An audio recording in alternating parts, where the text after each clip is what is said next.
episode of Curing Racism. I'm Pas Simpson, the happiness engineer, along with my co host, the great Mr. Paul Hoyt.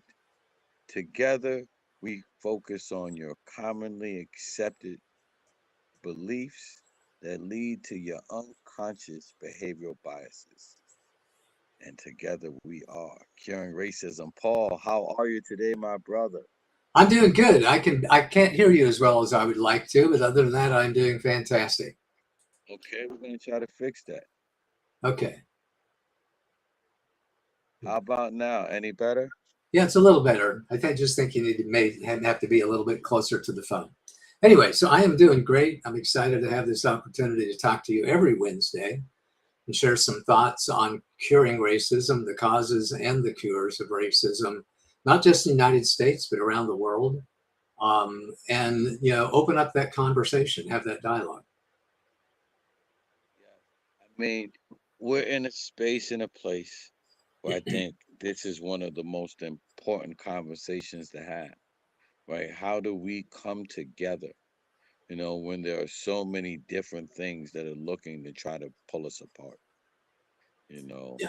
we have uh, not just a duty to try to find ways to create bridges, but a real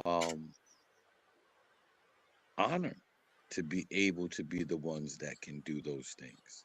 I think there has been a we have put more emphasis in hate than we have in love, and love hasn't seemed to be as honorable as it should. But there is an honor in being able to say, hey, Paul, I love you. I love what you stand for. I love what you bring to the table. I love if you bought the table. I just love to love. And then we begin from there. Instead of always saying, hey, Paul, you're bald headed. Your glasses are different, right? And looking for reasons to hate, right there. For every reason you may have to hate, I guarantee you there are probably two or three more reasons to love if they are a normal functioning human being. You know, I know there are psychopaths in the world and people that just aren't normal functioning human beings. And even they deserve love, but they deserve more compassion sometimes more counseling, sometimes a little different type of love.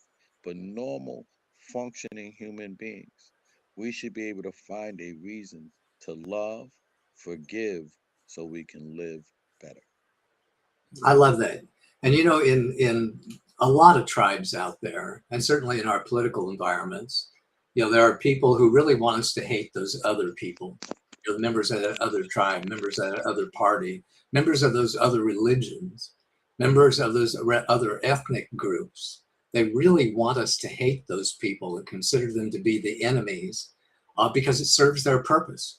Because if we can get you to hate them other guys, we can get you to follow us more strongly. If we convince you that there is an incredible amount of danger out there and those other people, they're the source of all of your problems, then you're going to follow me more closely. You're not going to buck what I have to say. You're going to give me more money. You're going to give me more power. And there are a lot of people that are addicted to that. They really don't want to serve their tribe as much as they want to serve themselves and their own self-interest. So there are lots and lots of people out there that want to pull us apart. Paz and I are dedicated to bringing us together, to helping us see through those superficial differences that divide us so we can discover the common values that unite us. And I love that you say that, Paul, that there are normally, when there's someone who's looking to create some form of division, there is a singular purpose that's usually just for them, right? Because unity benefits us all. Us being able to collaborate benefits us all. There's usually some form of selfishness. There's usually some greed, right? There's usually something that's not for the common good, why they are pointing out why it should be us versus them instead of being us and them. And then we can become a we. Because when it's us and them, it's we.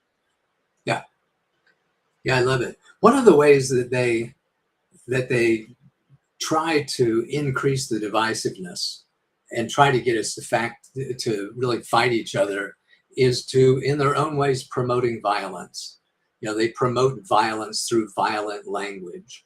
They promote violence by saying, "Hey, we all got to get together and go do this thing," um, because they know if people can have a violent heart and a violent nature, they're more likely to serve the purpose of the leaders themselves, um, by getting them to do things, in that whatever the leader wants them to do. So there are a lot of different ways that leaders promote violence. One of the ways certainly is just calling for it directly, saying, "Hey, we got to go get them some bitches." But they also can do it with violent language. They can do it by lifting up people who have been violent in the past.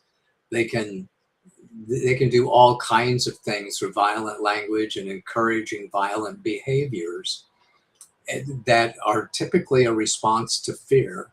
If we can get you to be really, really afraid, we can get you to be really violent. And if we can get you to be really violent, we can get you to follow us wherever we go, because violence and adrenaline is addictive. Um, and it's a sad spiral downhill when you begin to do that. So we really want people to do everything that they can to eliminate that cycle of violence, to eliminate that cycle of abuse, to put a stop to it, to be one of the peacemakers, to be one of the light workers, to be one of the people that says, "Hey, let's connect, let's communicate, let's collaborate, and let's co-create together." I love that. One of the things people don't tend to focus on is that violence usually stems from a lack mentality. There's not enough for all of us, right? There's not going to, you know, they're they're taking from us, right? Those who understand that there's more than enough for all of us find new ways to collaborate so that we can all have more, right? But it is easy to inspire violence, especially in those impoverished neighborhoods, because poverty itself is violence, right? There is a consistent reminder of the lack, right? Because you go in impoverished neighborhoods, most times you'll find more liquor stores than you'll find grocery stores. It will be easier for you to get access to poison than it will be to get access to fresh fruit, right? Those things are done purposely, right? To inspire fear. And it's not just done in communities where there are people of color. Poverty is done in many places. And in those spaces and places, they can increase the fear, they can increase the violent tendencies, right? And those are the ones most likely to attack. Yeah. So what do we do about that? Those of us who want to have a more peaceful future for ourselves and for generations to come, for our children, for other people's children and grandchildren, what do we do about that? And I think the answer is that we become peacemakers.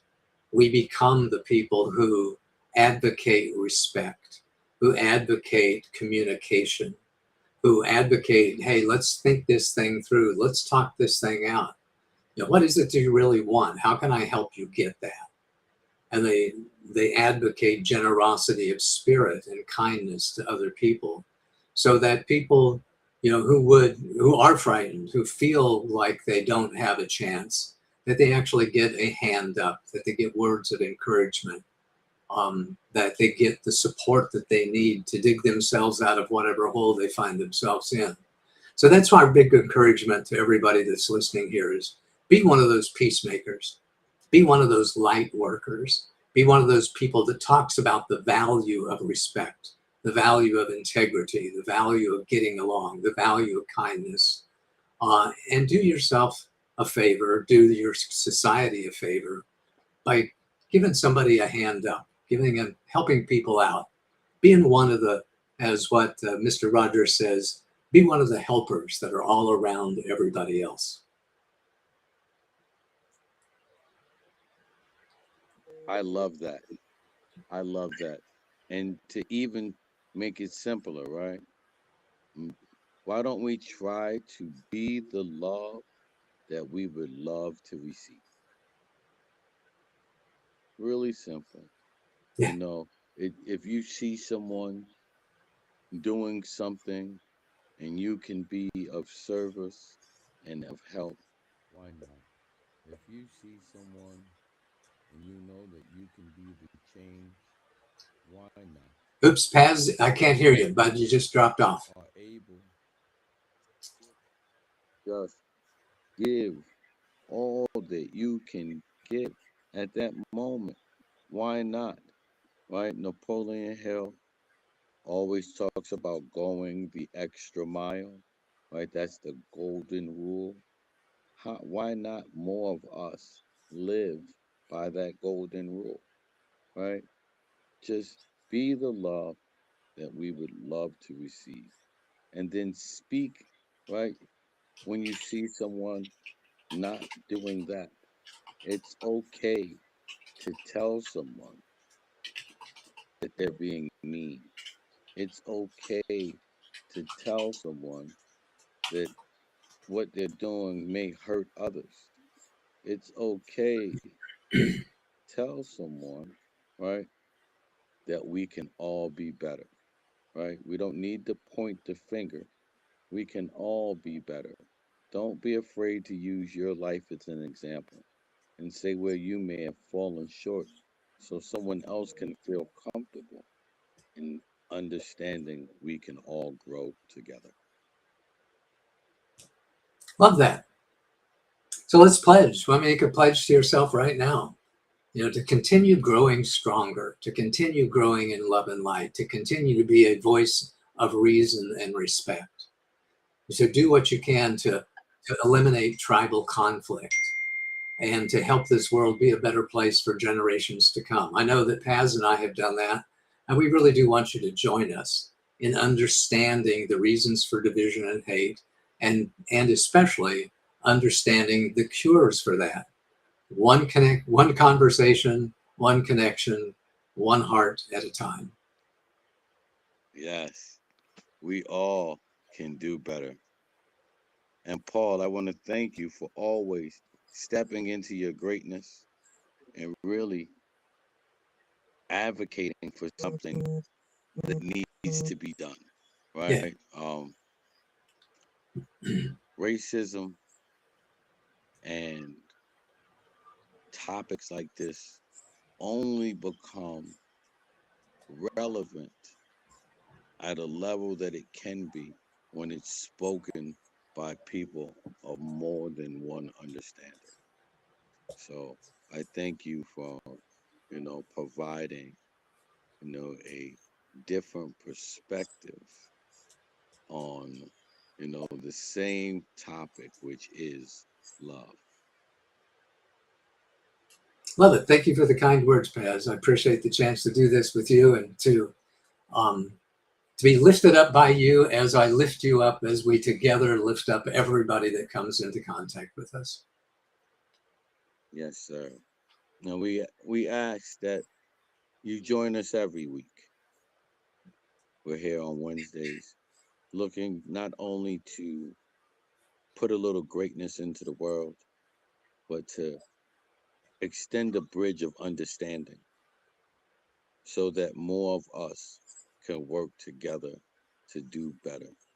Because as the human race, when all of us are working to lift all of us up, then we are moving in a more optimum fashion. We've yet to see that, but together we can strive to get there. Love it. Always a pleasure, Paz. Yes, and please go to curingracism.com to see any past episodes, any new episodes, to make sure that you can bring me or Paul or the both of us to your city, your town, your establishment, your organization, so that we can help you start to cure racism. One conversation, one connection, one heart at a time.